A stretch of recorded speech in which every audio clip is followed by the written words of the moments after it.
Welcome to Not Milk Never Milk. Subscribe if you're lactose intolerant. You begin by matching your data needs to a VPN plan so you don't hit limits mid-transfer. Once you've created an account, download the client for your device and sign in. This gets credentials stored securely. Make sure to enable the kill switch and basic DNS leak protection now, because if the tunnel drops, you want traffic blocked immediately.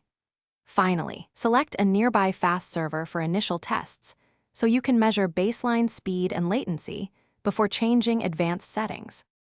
Once connected, you fine-tune protocol and routing to optimize performance and privacy. You should choose WireGuard or OpenVPN depending on device support. WireGuard for speed, OpenVPN for compatibility. Next, enable split tunneling to send only chosen apps through the VPN while keeping other traffic local.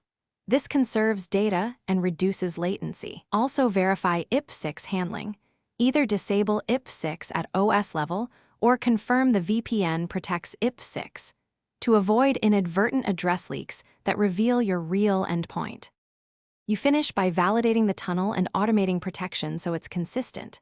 First, check your public IP and DNS to confirm the VPN is active, then run a speed test and transfer a small file to confirm throughput. Once satisfied, set the client to start on boot and enable automatic reconnect so you don't lose coverage. If something breaks, swap servers, change the protocol, or restart your network adapter. These quick fixes resolve most issues. If not, capture logs for support. Thanks for watching. If this was helpful, leave a like and consider subscribing. See you next time.